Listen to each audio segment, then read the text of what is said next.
ሰላም ጤና ይስጥልኝ እንደምን አላችሁ? ተስፋዬ ክንፈ እባላለሁ። ዛሬ በዚህ ቻናል ይዤላችሁ የቀረብኩት ርዕስ በበሬ እያረስን በድሮን እየተኮስን እስከ መቼ የሚል ነው። ይህንን ርዕስ እንዳስብ ያደረገኝ ነገር ምንድነው? ሁኔታችን ነው። የኢትዮጵያ ሁኔታ ነው። እንደሚታወቀው ኢትዮጵያውያን ድሃዎች ነን። የኢኮኖሚ ሁኔታችን እስካሁን እንደሚያሳየው ድህነት ውስጥ እንደምንኖር ነው። 80% በላይ የኢትዮጵያ ሕዝብ ገበሬ ነው። በግብርና ነው የሚተዳደረው። ገበሬ መሆኑ አይደለም ችግሩ፣ በበሬ ነው የሚያርሰው። በበሬ ማረሱ አይደለም ትልቁ ችግር፣ ኑሮው ከእጅ ወደ አፍ መሆኑ ነው። ገበሬው ብቻ ሳይሆን በከተማ ውስጥ የሚኖር አብዛኛው ኢትዮጵያዊም ኑሮው ከእጅ ወደ አፍ ነው። ነገር ግን ኢትዮጵያውያን ጦርነት በየጊዜው እናካሄዳለን። በየጊዜው ለምሳሌ እቺ ሀገር ላለፉት 6 ወይም 7 ዓመታት ጦርነት ውስጥ ነው ያለችው። ጦርነቱ ሲጀምር ከኦነግ ጋር ነበር። ከዛ በመቀጠል እንደገና ትግራይ ውስጥ የኢትዮጵያ የተለያዩ ኃይሎች የኤርትራ ሰራዊት ይሳተፈበት ትልቅ ጦርነት ነበረ። ከዚህ በመቀጠል እንደገና አሁን አማራ ክልል ውስጥ ከፋኖ ጋር የሚደረግ ሌላ ጦርነት አለ። ከኦሮሚያ ውስጥ ከኦነግ ጋር የሚደረገው ጦርነት እንዳለ ሆኖ ማለት ነው። እና በእነዚህ ጦርነቶች የሚያልቀው የሰው ህይወት ትልቁ አሳዛኝ ነገር ሆኖ በተጨማሪ ደግሞ ለእነዚህ ጦርነቶች ትልቅ የሆነ ገንዘብ ወጪ እናደርጋለን። በመቶ ሚሊዮኖች በቢሊዮን ዶላሮች የሚቆጠር ገንዘብ ውድ የሆኑ የጦር መሳሪያዎች፣ ታንኮች፣ መድፎች፣ ሮኬቶች፣ ድሮኖች፣ የጦር ጀቶች እና ሌሎችም እንገዛለን። የጦር መሳሪያዎቹን እኛ ራሳችን እንኳን መስራት አንችልም። እኛ መስራት ሁሉንም ወይም አብዛኛዎቹ ማለት ይቻላል እኛ መስራት በማንችላቸው የጦር መሳሪያዎች እየገዛን ነው እርስ በራሳችን የምንፋጀው። እንግዲህ ይህንን የምናደርገው በድህነታችን ላይ ነው። በድሃ ሀገር ኢኮኖሚ ነው ይህንን የምናደርገው። ስለሆነም ይሄ ለጦርነት የምናወጣው ከፍተኛ ወጪ በኢኮኖሚው ላይ ትልቅ ጫና ይፈጥራል። የኢትዮጵያ ኢኮኖሚ እንደሚታወቀው ድሮም ቢሆን ብዙ ችግር የነበረበት ነው። የዋጋ ግሽበት አለ፣ የኑሮ ውድነት ነበረ፣ የስራ አጥነት ነበረ። ግን አሁን ደግሞ የባሰ ምንድነው የሚባለው ከድጡ ወደ ማጡ በእነዚህ ጦርነቶች ምክንያት ኢኮኖሚው የባሰ እያሽቆለቆለ ኑራችንን ለመኖር እጅግ በጣም አዳጋች እየሆነብን ነው። ስለሆነም እነዚህ ጦርነቶች መቼ ነው የሚያቆሙት?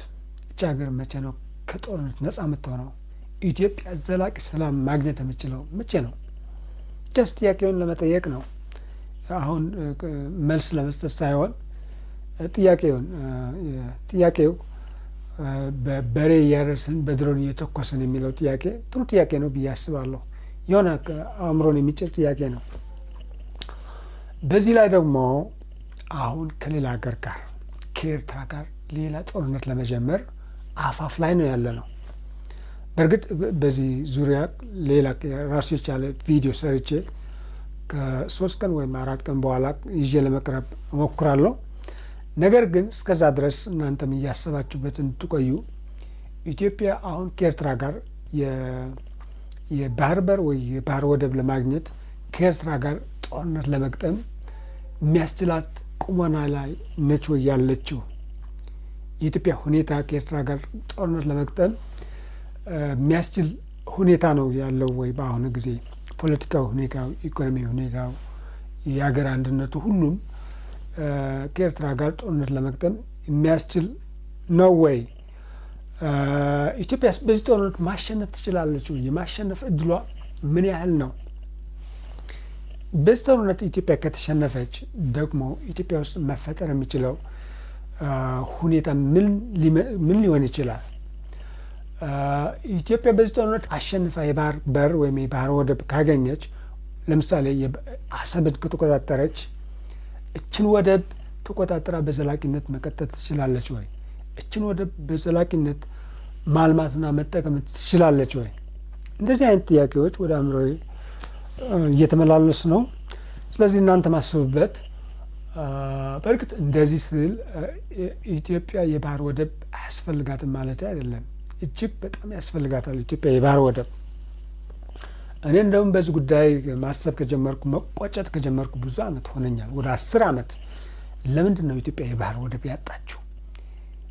ለባህር ወደብ በየአመቱ የምንከፍለው የወደብ ኪራይ እኮ ይሄንን ገንዘብ እኮ የአንድ 4-5 አመት ለወደብ ኪራይ የምንከፍለው ገንዘብ እኮ ሌላ ህዳሴ ግድብን የመሰለ ትልቅ ግድብ እኮ ሊሰራልን ይችል ነበረ። ወይም ደግሞ 1-4-5 ትላልቅ ዩኒቨርሲቲዎች እኮ በዚህ ገንዘብ መገንባት እንችል ነበር። ወይም ደግሞ 1-4-5 ትላልቅ ፋብሪካዎች እኮ በዚህ ገንዘብ መገንባት ይቻል ነበር እያልኩ ማሰብ ከጀመርኩ ብዙ ጊዜ ሆነኛል። እና ለወደብ ኪራይ የምናወጣው ገንዘብ በጣም ይቆጨኛል። ነገር ግን አሁን የባህር ወደብ በኃይል ለማግኘት ብለን ከኤርትራ ጋር ጦርነት ብንገጥም ምን አይነት ሁኔታ ነው ሊፈጠር የሚችለው? በዚህ ጉዳይ እያሰብኩ ነው። ስለዚህ ቅድም እንዳልኩት ከ3 ቀን ወይም ከ4 ቀን በኋላ ቪዲዮ ይዤ ለመቅረብ እሞክራለሁ። ለዛሬ ግን ይሄንን ለማለት ነው። ስላዳመጣችሁኝ አመሰግናለሁ። ለቻናሉ አዲስ የሆናችሁ ሰዎች ሰብስክራይብ እንድታደርጉ ጠይቃችኋለሁ። አመሰግናለሁ።